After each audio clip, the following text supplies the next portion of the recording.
আর এবার বাংলাদেশে যে অবস্থা তৈরি হয়েছে, আমি খোলাখুলি বলছি ভাই, কোনো গোপন কথা না।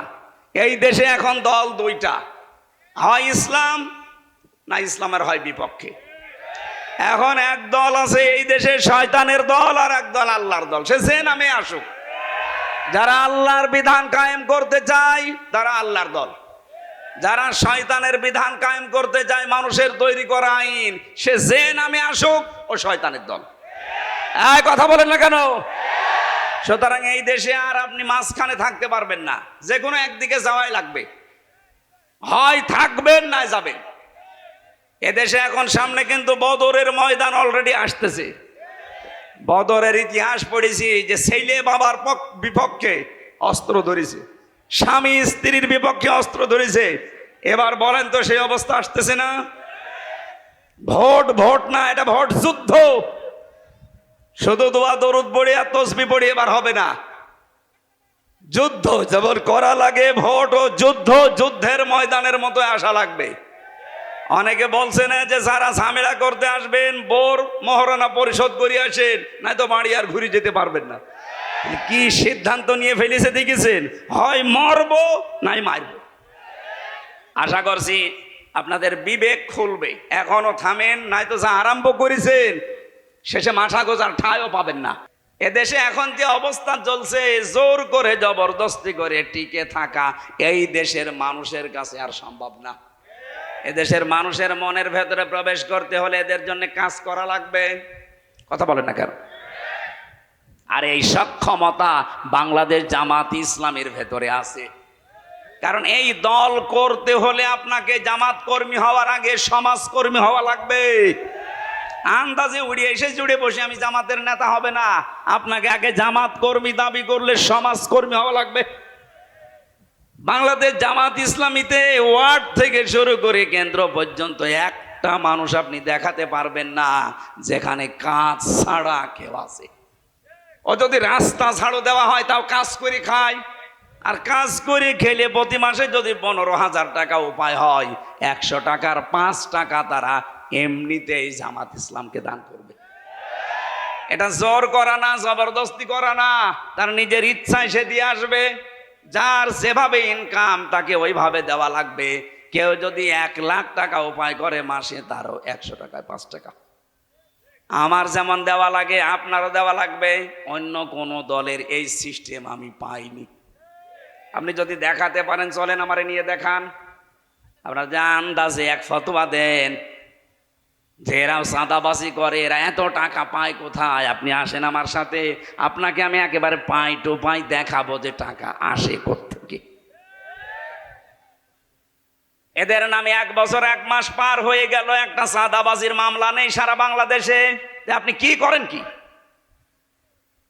এখনো পর্যন্ত মিথ্যা দোষ এদের উপরে চাপিয়ে দেন যে ছাত্রলীগ এদেরকে ভোট দিয়েছে। আপনার বিবেকে কি হয়েছে বলেন তো?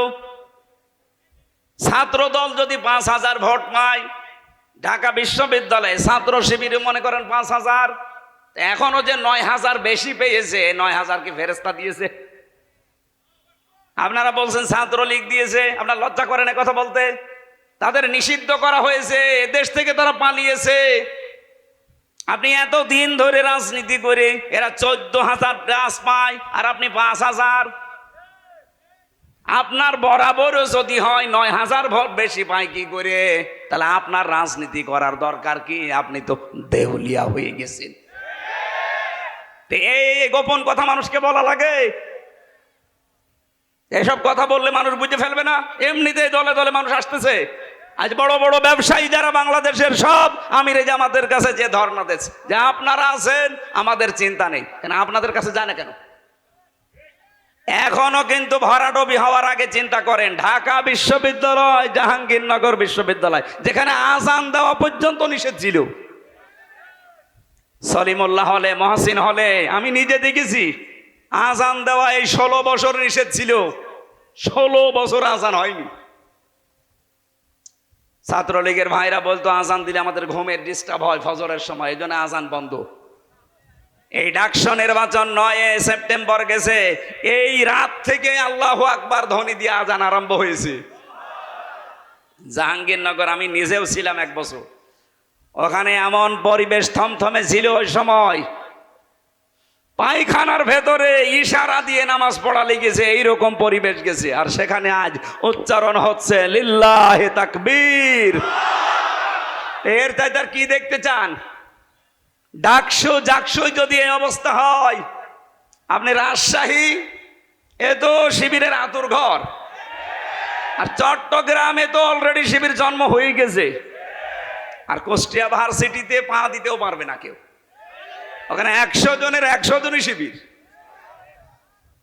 যেখানে আছে সেখানে আপনার এখন ভয়। এখন বলছে আমরা ডাকসু নির্বাচন চাইনি, আমাদের উপরে চাপিয়ে দেওয়া হয়েছে। আমার মনে হয় কয়েকদিন পরে তারা এই কথাও বলবে যে জাতীয় নির্বাচন আমরা চাইনি, চাপিয়ে দেওয়া হয়েছে। আমরা চেয়েছিলাম ওই আপার মতো রাতের ভোট দিনে করে নিতে, এই দিনের ভোট রাতে করে নিতে। যা স্বপ্ন দেখতে পারেন, কিন্তু বাস্তবে রূপ নেওয়া অত সহজ না। এই জন্য যারা বসে আছেন আশা করছি ঈমান আছে এবং জ্ঞানও আছে। এই জ্ঞান অনুযায়ী দুনিয়াতে কাজ করার তৌফিক আল্লাহ তাদের দান করেন, বলেন আমিন।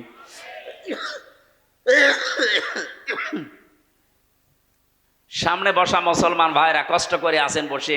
এটা একটা আলিম মাদ্রাসা, এখানে বহু আলেম আছে। আলেমদের সম্মান মর্যাদা দুনিয়া আখেরাতে কামনা করছে আল্লাহ যেন দান। কিচ্ছু লাগবে না ভাই।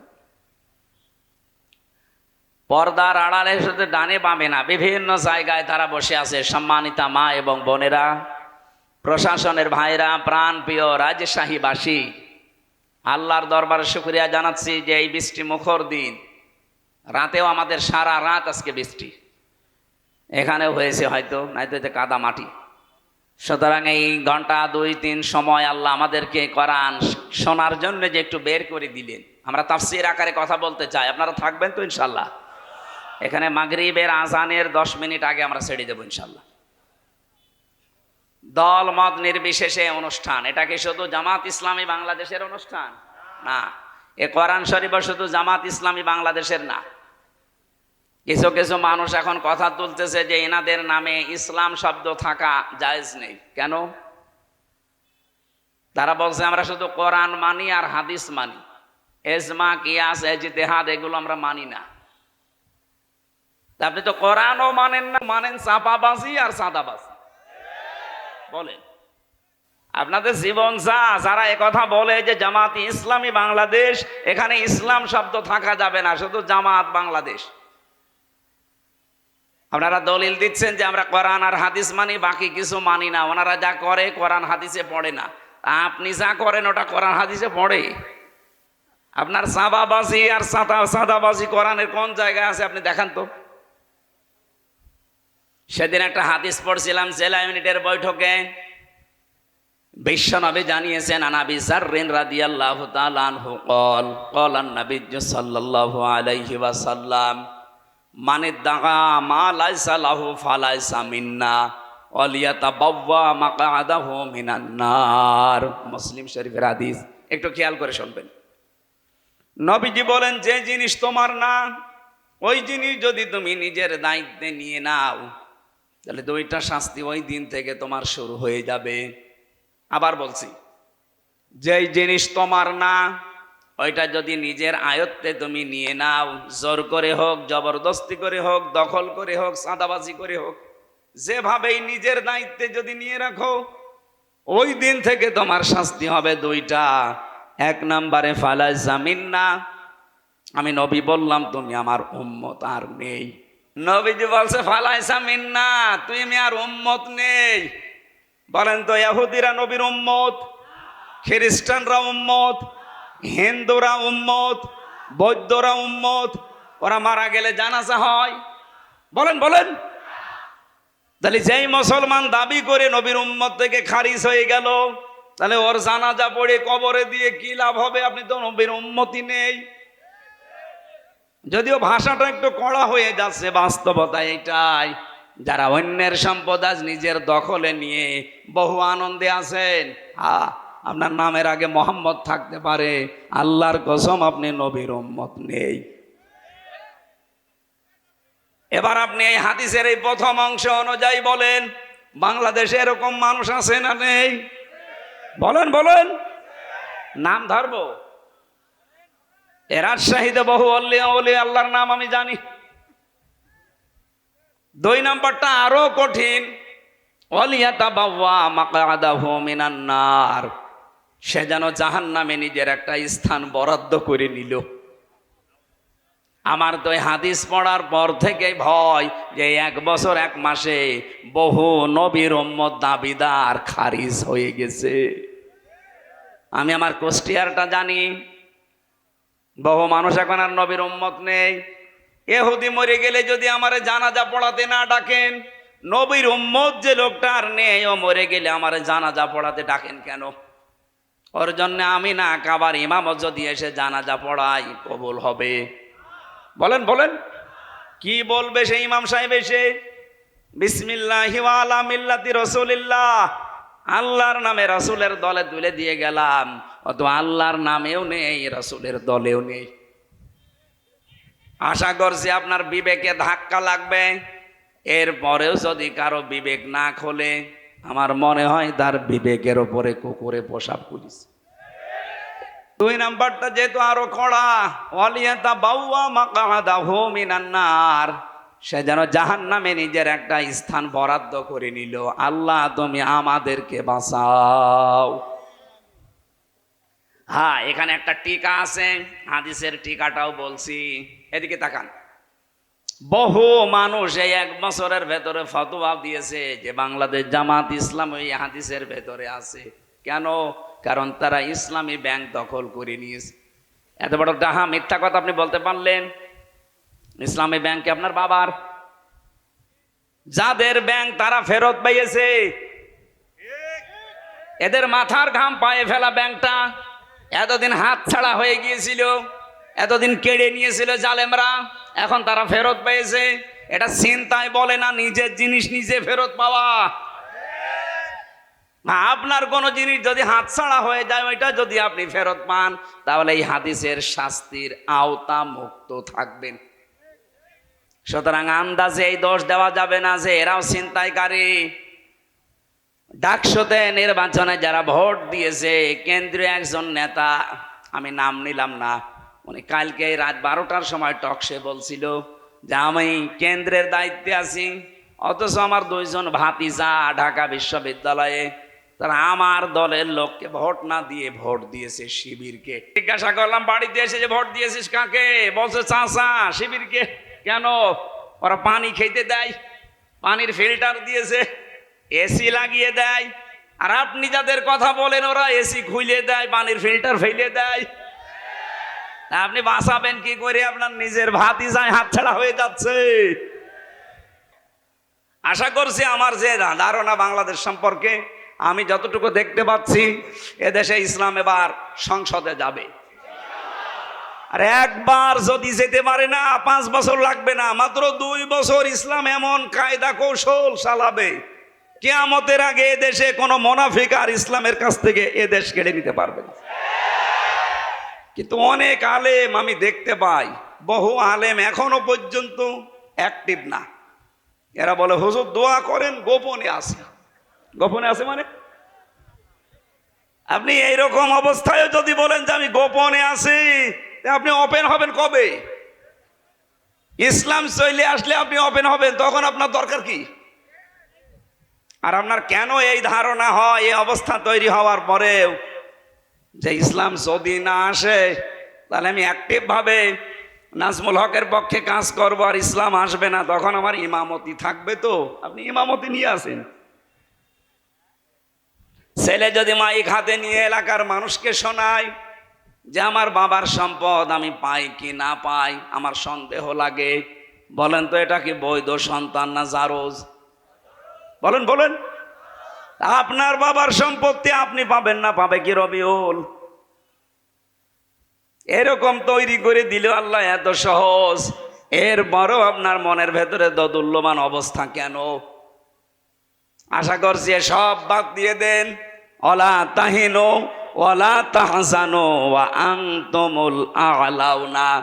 এখানে যারা আরবি বোঝে আমি তাদেরকে বলছি, আল্লাহ এখানে আংতুম আগলাউনা শব্দটা এরকম ছিল, অথচ আগলাউনার আগে আলিফ লাম দিয়ে এটাকে আল্লাহ নির্দিষ্ট করে দিলেন কেন? আরবি গ্রামার যারা পড়ায় জিজ্ঞাসা করেন, মুবতাদা যদি মারেফা হয় খবর সব সময় নাকেরা হয়, কিন্তু এখানে আল্লাহ খবরটাকেও মারেফা বানিয়ে দিয়েছেন আলিফ লাম দিয়ে। আংতুম আগলাউনা না আংতুমুল আগলাউনা। খবর যদি কোনো সময় মারেফা নির্দিষ্ট হয়ে যায় ইফিদুল হাসর, হসরের ফায়দা দেয়, বাংলা অর্থ দাঁড়ায় হবেই। গ্যারান্টি আমির হামজার না আল্লাহর?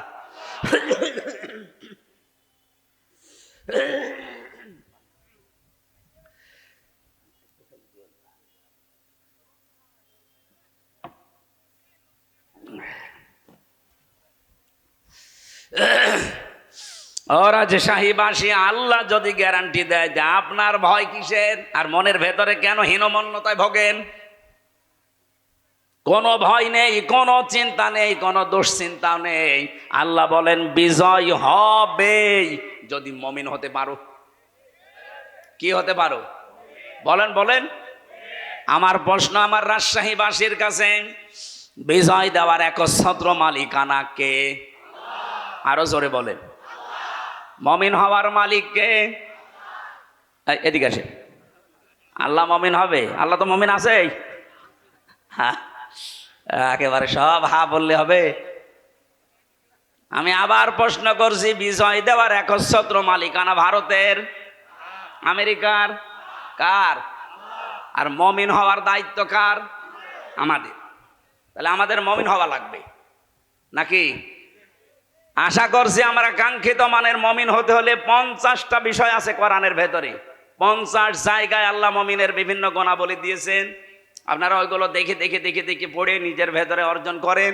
সামনে ইসলাম আসতেছে, আপনি একটু বুক বাঁধেন, বড় আশা নিয়ে বুক বাঁধেন। এবার দেখবেন যে কোরআন দিয়ে বাংলাদেশ চললে কেমন দেখা যায় ইনশাআল্লাহ। কোনো ভয় নেই। যত চাপাবাজি করুক, বিভিন্ন মানুষ দেখছে চাপাবাজি করছে। এই যে ফজু পাগলা কি চাপাবাজ, চুয়াডাঙ্গার একজন আছে দুদু মিয়া, এ চাপা ছাড়া কি আছে? আশা করছি এই মানুষদের কথায় বিভ্রান্ত আমরা হব না। আমরা কোরআনের উপরে 100% বিশ্বাস রাখতে চাই ইনশাআল্লাহ। দরুদ পড়ছি, সালাম পড়ছি নবীর উপরে।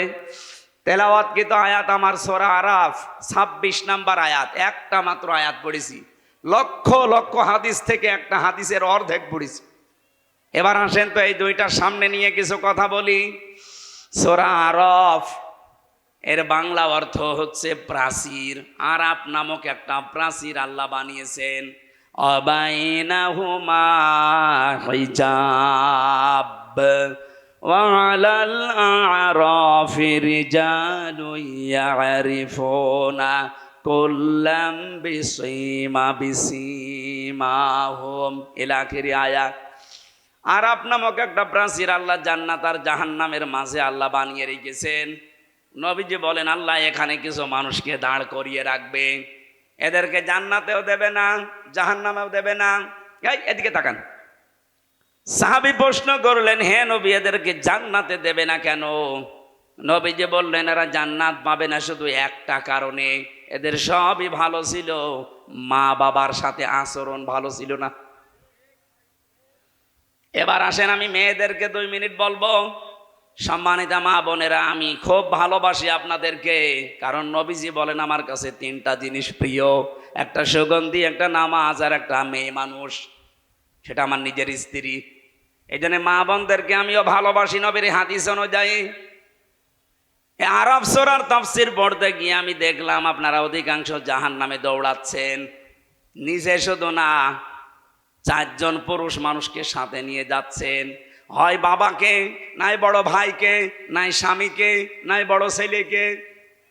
এই যে আজ সন্তানগুলো আমরা আজ মা বাবার সাথে খারাপ ব্যবহার করার কারণে আমরা আজ আরাফ নামক জায়গায় দাঁড়িয়ে আছি, জান্নাতে যেতে পারছি না। এটা শুধু আমার একা দোষ না, এই দোষে দোষী আমার বউ। এই কথা বলেন না কেন? 100টার 98টা পরিবারে বউর কারণে স্বামী তার মা বাবার হক আদায় করতে পারে না। এরকম বউ রাজশাহী নেই? বলেন বলেন। সম্মানিত মা বোনেরা, শুধু মনে করে অনেকে যে নামাজ পড়ি রোজা রাখি কালো বোরকা পরি আমি জান্নাত পাবো না। মানে কে বলেছে আপনাকে? আপনার স্বামী যেটা পছন্দ করে ওটা যদি জায়েজ হয়, মাস্ট বি আপনাকে ওটা পছন্দ করা লাগবে। আপনার স্বামী পছন্দ করছে আপনার মা বাবা, তার মা বাবা তার সাথে থাকবে, খেয়ে থাক না খেয়ে থাক তার সাথে থাকবে। কিন্তু এখন অধিকাংশ মানুষ বলছে আর কোন দিকে নেই, এখন আছে আল্লাহর বিধান কায়েম করার জন্য যা হয় হবে।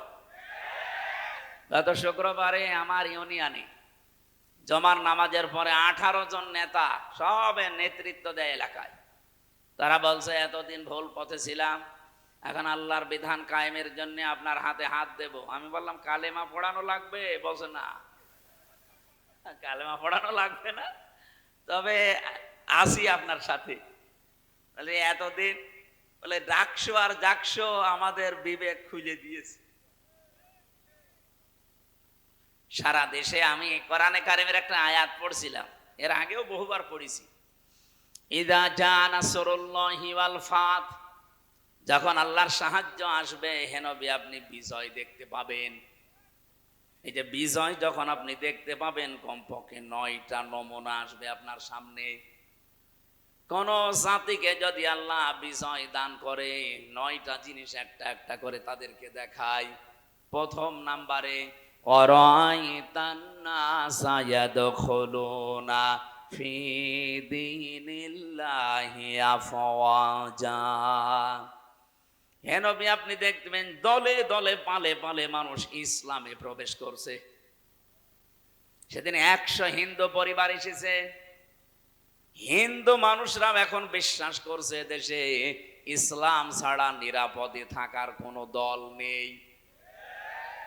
গোবিন্দচন্দ্র পরামানিক, হিন্দু মহাজোটের মহাসচিব সারা বাংলাদেশের, এই লোকটা সেদিন ফেসবুকে লাইভ এসে জানিয়েছে এই দেশে যদি জামাত ইসলামী রাষ্ট্র ক্ষমতা পায়, যত ধর্মের লোক দেশে আছে সবাই নিরাপদে থাকবে। আমার মনে হয় হিন্দু গোবিন্দচন্দ্র পরামানিককে আমি কানে কানে বলে দিয়েছিলাম। এটা হিন্দু মানুষ, সেই বিশ্বাস করতে পারে, অথচ অনেক আলেম পর্যন্ত এখন দেখছি নামধারী জালেমের কাতারে। মুরব্বী মানুষ এক পা কবরে এক পা টাঙায়, এখনো পর্যন্ত জালেম মুনাফিক এবং রাম আর বামদের টাকা খেয়ে ফতোয়া দিচ্ছে যে জামাত ইসলামী কোনো ইসলামী দল না, এটা ভণ্ড ইসলাম, এরা মওদুদের মতবাদ কায়েম করতে চায়। আপনি মরণের আগে এরকম মিথ্যা কথা মিথ্যা তহমত দিতে পারলেন, আপনার তো ঈমান নসিব হবে না। এত বড় মিথ্যা তহমত দেন কি করে? উনি জেলার সহকারী সেক্রেটারি, জিজ্ঞাসা করেন তো এই দেশে জামাত ইসলামী মওদুদিবাদ প্রতিষ্ঠা করতে চায়। মওদুদি আমাদের ইমামের, আমাদের মাযহাবের ইমামও না, ওনার কোনো মাসলাও আমরা নেই না। ওনার একটা বিষয় শুধু আমরা নিয়েছি যে গণতান্ত্রিক পদ্ধতিতে ইসলাম কায়েম করা। হ্যাঁ, আপনার কাছে যদি এটা ভালো না লাগে আপনি অন্য কোনো পদ্ধতি দিতে পারেন, দেন। আমরা তাকে মাযহাবের ইমাম মানি না, কোনো মাসলার ইমামও তারে মানি না। আর আন্দাজে এই তহমতটা আপনি এই 54 বছর লাগিয়ে দিয়েছেন। এই মিথ্যা কথা বলার জন্য আমার মনে হয় তার তওবা করা উচিত, না করলেও লোক বেঈমান হয়ে মরবে। কারণ তার জন্য লক্ষ লক্ষ মানুষ বিভ্রান্ত হচ্ছে।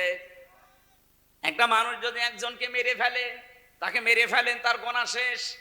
একজন মানুষ যদি 1000 মানুষ হত্যা করার কাণ্ডারি হয়, যেমন হাসিনা, ও তো একজন মারে নাই, ও মানুষ একজন, কিন্তু মানুষ হত্যা করার তালিকায় ওর নাম লক্ষ লক্ষ। এখন হাসিনাকে যদি আপনি একবার মেরে ফেলেন ওর গুনাহ মাফ হবে না, ওরে কমপক্ষে 2732 বার মারা লাগবে, তাও শুধু 24 সালের জন্যে, আর বাকি সালগুলো বাদ দিলাম। একজন মানুষকে আপনি এতবার মারতে পারবেন? ওর এত জীবন আছে, আর ওর যা জীবন ও তো জীবনই না, ও তো বোনাস হায়াতে আছে। কি কথা বলে না? ও কি বেশি থাকার কথা? এখন তো মরে যাওয়া দরকার, কারণ এখন আমাদের হায়াত নিয়ে বেশি আছে, যদিও আমাদের দেশে নেই। যেখানে আছে ওই দেশের মানুষের হায়াত এত না গড়, ও যতদিন বেঁচে আছে অন্তত ওনার মরে যাওয়া উচিত। কারণ এই পৃথিবীতে আমি দেখলাম গোপালী, নেপালি আর মোদিজি সব পালানোর ধান্দায় আছে।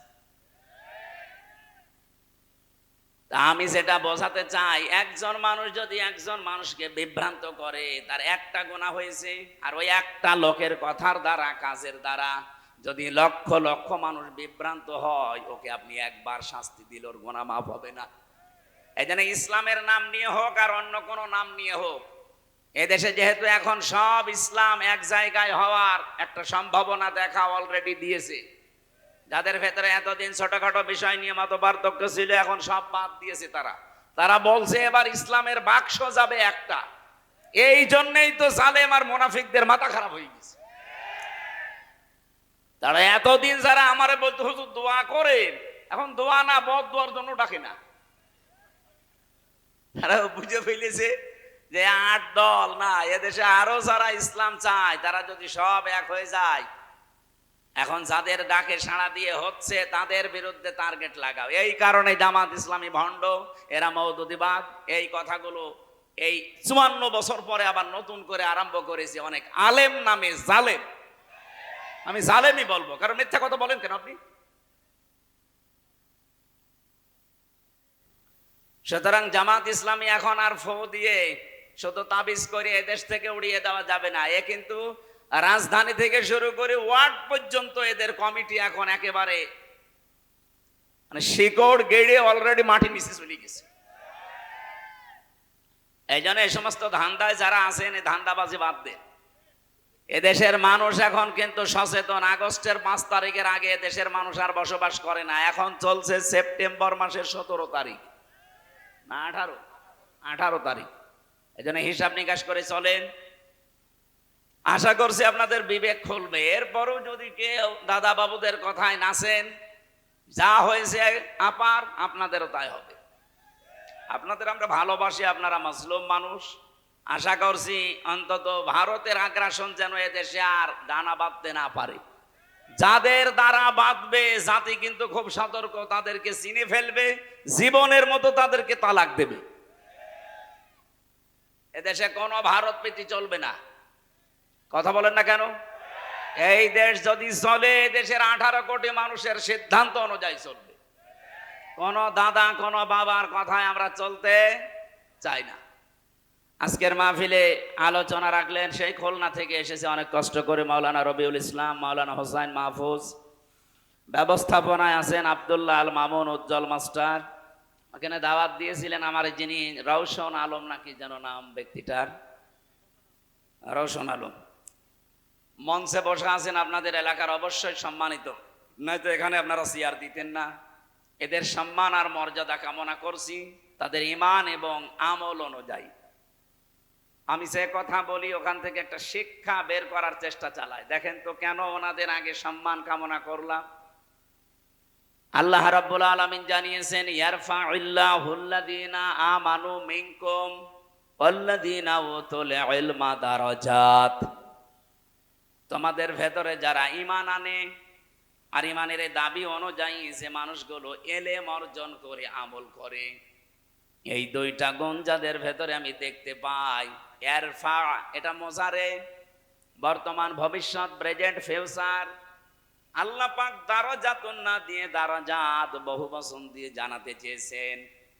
এই 2টে গুণে গুণান্বিত যারা অর্জন হবে, দিন যত যাবে তাদের মর্যাদা তত বাড়তেই থাকবে। আল্লাহ শুধু বাড়িয়ে দেবে তা না, বাড়াতেই থাকবে। এই জন্য আশা করছি যারা এখানে স্টেজে চেয়ার পেয়েছেন, ঈমান অবশ্যই আপনাদের আছে। ঈমান এবং আমল করা লাগবে আপনাদের জ্ঞান যোগ্যতা এলেম অনুযায়ী। কারণ বহু মানুষ তাদের জ্ঞান অনুযায়ী যোগ্যতা অনুযায়ী কাজ করে না। এই জন্যে তাদের মর্যাদার সম্মান দুনিয়াতে আল্লাহ আরো নষ্ট করে দেয়। কথা বোঝেন আমার? আমি নাম নিলাম না। বহু মানুষের জ্ঞান আছে, যোগ্যতা আছে, কিন্তু সে অনুযায়ী সে চলে নাই। এই জন্য আল্লাহ পাক তাকে তার উপরে তুলতে তুলতে এত নিচে নামিয়ে দিয়েছে যে সেখান থেকে আর উঠে আসা সম্ভব না। আপনাদের এই আসনের যিনি মন্ত্রী ছিল, কোথায় উঠেছিল? আল্লাহ এত নিচে নামিয়ে আছে। আমি সেদিন কোন দেশে যেন গিয়েছিলাম, সিঙ্গাপুর নাকি মালয়েশিয়া যেন, সেখানে যে দেখি নিচে বসলাম হোটেলে, দেখি চা খাচ্ছে। সালাম দিলাম, আসসালামু আলাইকুম। ওয়ালাইকুম আসসালাম বলবে তো না, বলছো হুজুর আমরা আগেই পালিয়েছি। আর সালাম দিয়ে ওয়ালাইকুম আসসালাম বলবে না, বলছে আমরা আগেই পালিয়েছি। কোন জেলা যেন? রাজশাহী। এ পাশে নাটোর, ওখানে আর এক মন্ত্রী ছিল, খালি পলক মারে। কি অবস্থা এখন দেখেন। সেদিন আমি আদালতে হাজিরা দিতে গিয়েছিলাম আমার মামলার, যে দেখে আল্লাহর ওলি কাঁদতেছে। অথচ কি গেট আপ ছিল দেখেছেন? এক এক সময় এক এক সাজে থাকতো। এখন আপনজন বলতে তার কাছে আর কেউ নেই। তার যে পরিচয় দেবে, সে পরিচয় দিলেও ভয় পায়। আপনজন যারা, স্ত্রী পুত্র সব তো বাইরের দেশে চলে গেছে, তার কাছে এখন এক প্যাকেট বিরিয়ানি নিয়ে, খাবার নিয়ে কেউ যাবে সেই রকম মানুষও নেই। অথচ কি দাপট ছিল তার। এই জন্য আমার মনে হয় পলক সাহেবের কাছে শিক্ষা নেওয়া দরকার। মাত্র 1 বছর 1 মাসে তার চেহারা যা হয়েছে, আপনি এখন দেখলেও চিনতে পারবেন না পলক না পলকের দাদা। কি অবস্থা হয়েছে। আমিও 3 বছর ছিলাম, কিন্তু আমার চেহারাটা পাল্টায়নি। এবার যদিও এরকম 100 গুণ কষ্ট আমারে দিয়েছে। আমার মাথার চুল থেকে পায়ের তালু পর্যন্ত 1 ইঞ্চি জায়গা বাকি নেই যেখানে জালেমরা টর্চার করে নাই। আমার উল্টো করে 11 ঘন্টা টাঙিয়ে রেখেছিল। এত পিটানো পিটিয়েছে, প্রায় 4-5 জন মিলে চোখ বেঁধে। আমার পেছনে শুধু ম্যাডাম ছাড়া কাউকে দেখানো যায় না। এই যে চেয়ার দিয়েছেন তো ভালো, যদি কাঠের চেয়ার দিয়েছেন বসতে পারতাম না। এত কিছু করার পর অন্তত এখন টিকে আছি। আরো মাত্র 1 বছরে মনে হচ্ছে কব্বরে অর্ধেক চলে গেছে, তাও তো কিছু এখনো টের পাননি। জালেম যারা এখনো পর্যন্ত, যে মানুষগুলোর বৃদ্ধি কমে না, তারা যেন মাঝে মাঝে পলকের দিকে একটু তাকায়। তাকানো লাগবে না, শুধু ওর ছবির দিকে তাকাবেন আর পলক মারবেন। এই জন্য জ্ঞান ছিল তার, ইমানও ছিল কম বেশি, কিন্তু জ্ঞান অনুযায়ী কাজ না করার কারণে আল্লাহ তুলেছিল উপরে। এখন এত নিচে নামিয়েছে, সেখান থেকে উঠে আসার সম্ভব না। পাওয়া যায়, আপনারা মেয়েদের জন্য নিয়ে যাবেন ওই বইটা বিস্তারিত। এই ওয়াজগুলো ওখানে লেখা আছে বাংলায়।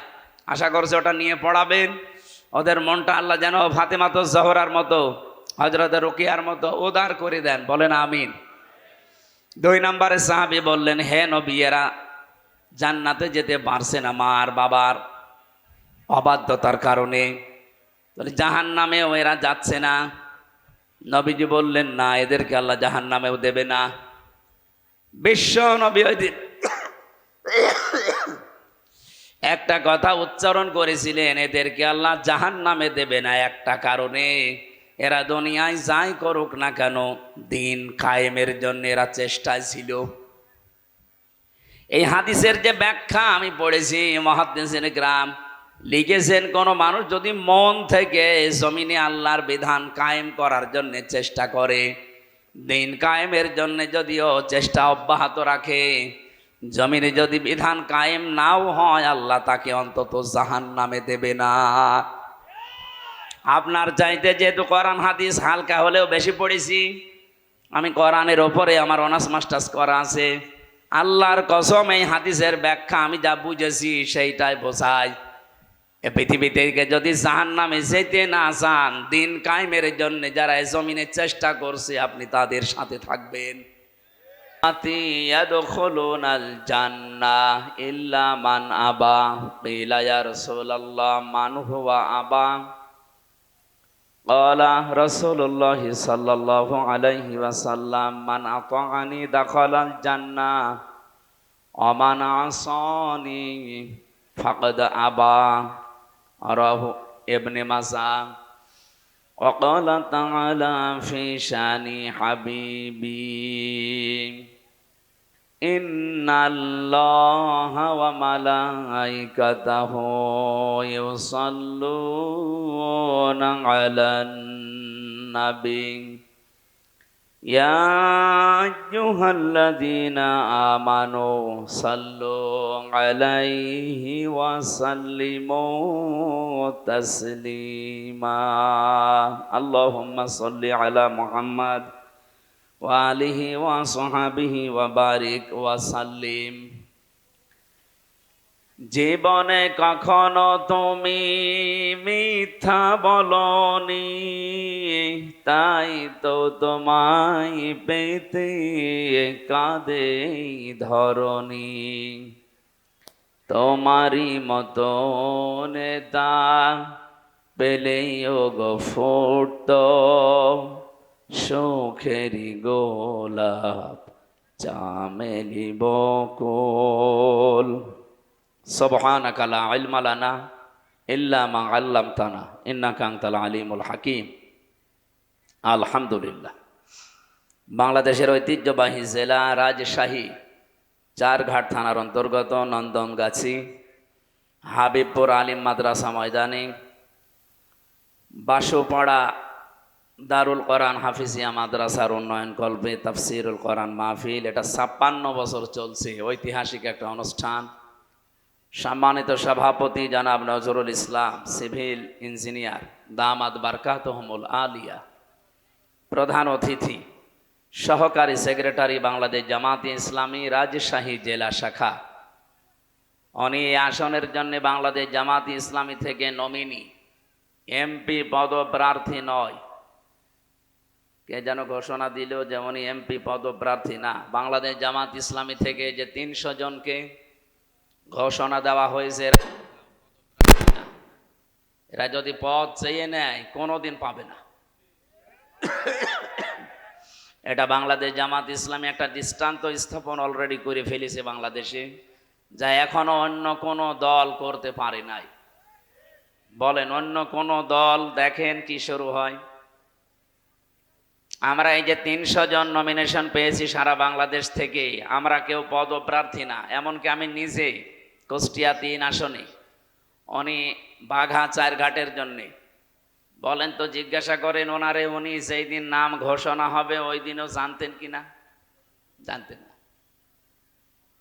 অথচ এই পদ পাওয়ার জন্য দেখেন বাংলাদেশে অনেকেই সামনে মারামারি করে মরে যাবে।